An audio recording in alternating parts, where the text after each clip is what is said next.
Friends, तो आज मैं आप लोगों को यूनिट फर्स्ट का पार्ट 2 वीडियो ले आया हूँ कॉस्मेटिक साइंस का। पार्ट फर्स्ट तो आप लोगों को मैंने बताया था पहले भी, अगर आप लोग नहीं देखे होंगे तो आप प्रीवियस वीडियो में जाके देख सकते हैं। ओके, तो आज हम स्टार्ट करने वाले हैं स्किन टॉपिक। ठीक है, तो हम बताते हैं आपको। Skin is a largest organ of the body. Skin और cutaneous membrane is outermost layer which covers surface of the body। अब ये जो स्किन है हमारा, वो 3 लेयर से हमारा बना हुआ होता है। फर्स्ट आ जाता है हमारा एपिडर्मिस, सेकंड आ जाता है डर्मिस, थर्ड आ जाता है हाइपोडर्मिस, जो कि इनर मोस्ट लेयर होता है। ठीक है, अब हम लोग फर्स्ट स्टार्ट करते हैं epidermis. It is a thinner portion of the epithelial tissue. It is upper most layer of the skin.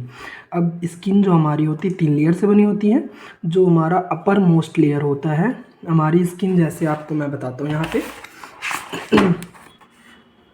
Suppose that ये हमारा स्किन है, ये हमारा बना हुआ है स्किन हो गया, ये हेयर्स हो गए, हेयर फॉलिकल से हमारे निकले होते हैं।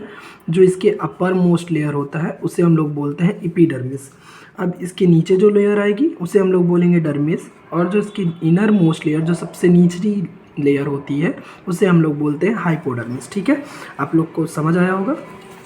अब इसमें 4 सेल्स प्रेजेंट होते हैं एपिडर्मिस में। फर्स्ट आ जाता है हमारा कैरेटिन, सेकंड आ जाता है मेलिनोसाइट, थर्ड आ जाता है लैंगरहैंस, फोर्थ आ जाता है हमारा मार्क्ड सेल। ओके, अब इसके 5 सब लेयर फिर से होते हैं। हमारे एपिडर्मिस के जो 5 सब लेयर होते हैं, इसमें फर्स्ट आ जाता है हमारा स्ट्रेटम कॉर्नियम, सेकंड आ जाता है स्ट्रेटम लूसिडम, थर्ड आ जाता है स्ट्रेटम ग्रैनुलोसम, फोर्थ आ जाता है स्ट्रेटम स्पाइनोसम, फिफ्थ आ जाता है स्ट्रेटम जर्मिनेशन। ओके, अब आ जाता है हम लोग पहले स्किन के, हमारी स्किन का स्ट्रक्चर बना हुआ है, आप लोग को दिखता होगा, देखिए ध्यान से इसको। ये हमारे इसमें क्या क्या प्रेजेंट होता है अब आपको इसमें मैं बताता हूँ। इसके फर्स्ट ये जो अपर मोस्ट लेयर है इसे देख लीजिए, एपिडर्मिस है, मैंने आपको बताया था ना अपर मोस्ट लेयर होता है ये। इसकी जो मिडिल लेयर है वो होती है डर्मिस।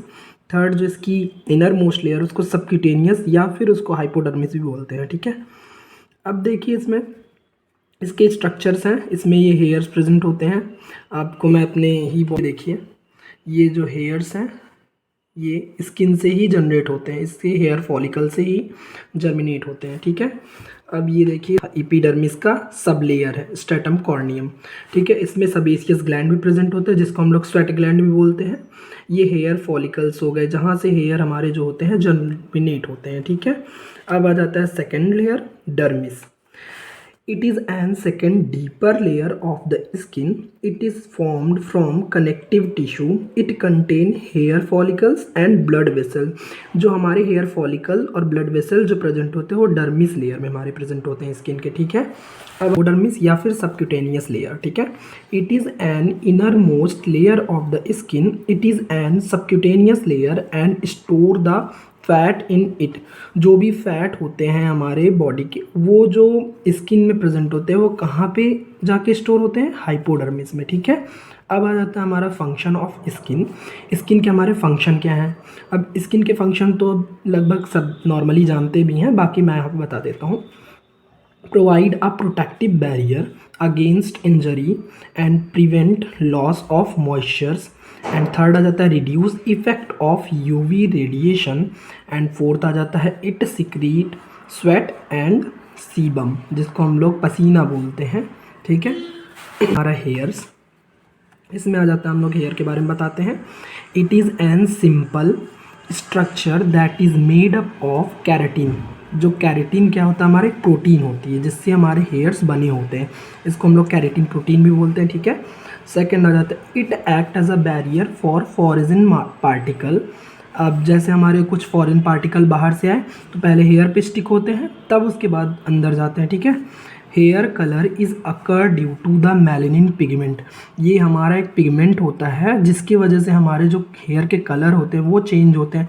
कुछ पर्सन में आपने देखा होगा वाइट भी होता है, किसी में आपने देखा हो ब्लैक होता है, किसी का ब्राउन होता है। तो किस वजह से होता है? ये मेलानिन पिगमेंट जो होता है, इसी के वजह से हमारे जो हेयर के कलर होते हैं वो डिफरेंट पर्सन में वेरी करते हैं। ठीक है, it in human the hair are developed during foetal stage. जब बेबी का बर्थ होता है, जो फीटल स्टेज होता है, जाइगोट बनता है, इसमें ये स्टेजेस होते हैं जो कि फीटल स्टेज में हमारे हेयर्स जर्मिनेट होने लगते हैं बॉडी पे, ठीक है। The function of hair include protection, regulation of body temperature, also act as sense organ. अब ये सेंस ऑर्गन किस वजह से करता है, क्योंकि देखिए अगर आपकी बॉडी पे कोई भी हेयर्स अगर किसी ने टच किया या फिर उसने मतलब निकाला, तो आपको तुरंत पता चल जाएगा किसी ने मुझे टच कर रहा है। तो ये एक तरीके से सेंस ऑर्गन का भी एक्ट करता है, ठीक है। अब स्ट्रक्चर ऑफ हेयर किसके कितने स्ट्रक्चर से बना था। फर्स्ट आ जाता है हमारा हेयर रूट और सेकेंड आ जाता है हेयर शाफ्ट। दो स्ट्रक्चर से मिलके हमारा स्ट्रक्चर बनता है हेयर का। इसका स्ट्रक्चर यहाँ पे आप देख लीजिए, ये ऐसे होता है, ये हो गया हेयर रूट और ये हो गया हेयर शाफ्ट, ये हो गया हेयर शाफ्ट, ठीक है। अब अगर आपको नहीं भी समझ आया होगा तो मैं आपको दिखाता हूँ, अपने हेयर से ही मैं आपको दिखाता हूँ।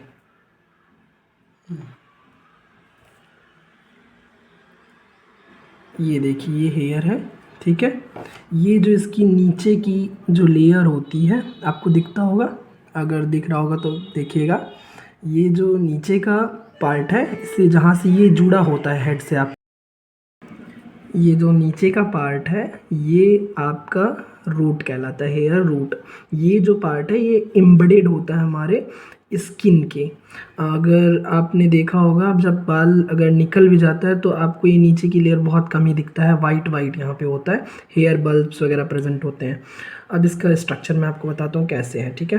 ये देखिए, अब क्या, ये जो होता है विजिबल पार्ट होता है हेयर का। देखिए अगर आपका जो हेयर रूट है वो तो दिखेगा नहीं क्योंकि एम्बेडेड है स्किन में, बट जो हेयर शाफ्ट हो गई, लॉन्ग सी जो ये हो गई स्ट्रक्चर हमारी, ये तो दिखता है ना।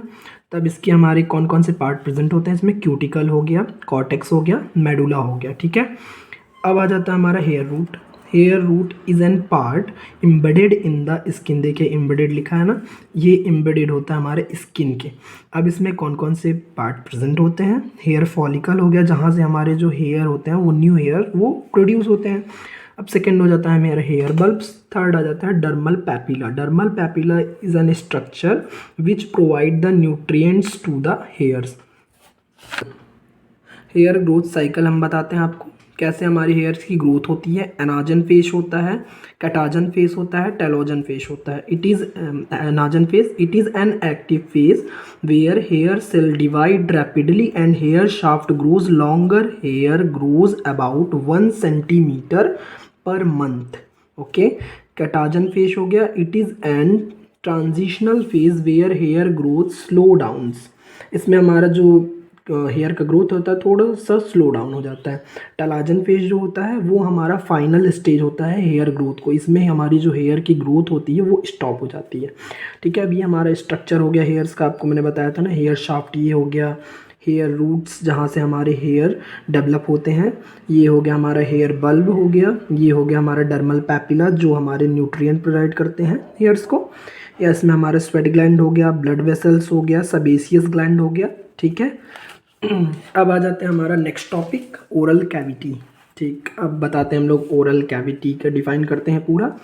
द ओरल कैविटी और mouth composed of the lips, cheeks, gums, teeth, tongue and bony roof of the floor of mouth, and in cosmetic signs problems like tooth discolouration हो जाता है, अनइवन स्मेल्स आ जाते हैं, गम रेजिन्स हो जाता है, ठीक है। ये हमारे जो ओरल कैविटी रिलेटेड प्रॉब्लम्स हैं जो कॉस्मेटिक साइंस में हमको पढ़ना है, डिफाइन करना है, वो ये है, ठीक है।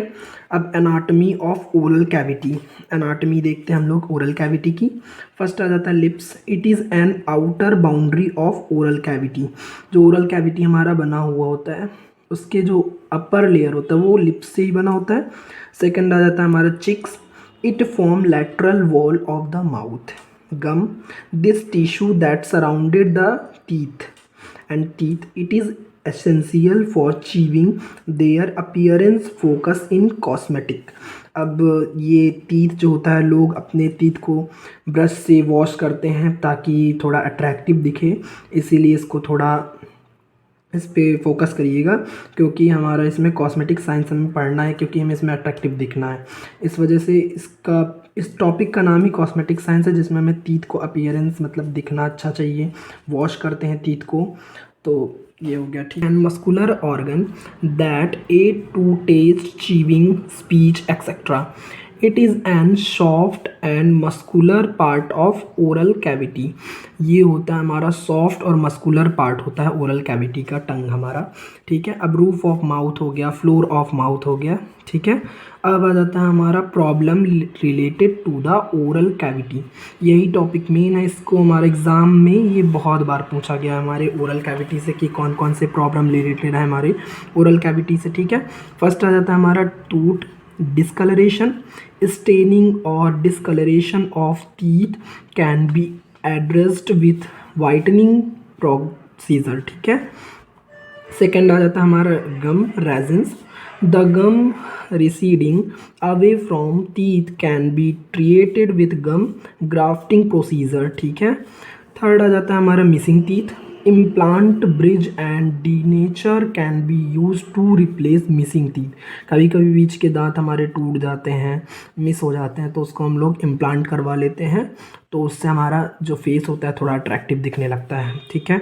चिप्ड और cracked teeth. Bonding crowns are use to repair cracked teeth.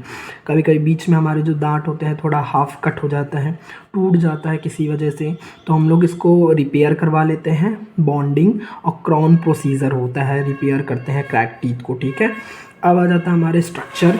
Oral cavity को देख लीजिए आप, ये हमारे स्ट्रक्चर हो गया ओरल कैविटी का, या फिर माउथ, जो भी बोलो आप, ठीक है।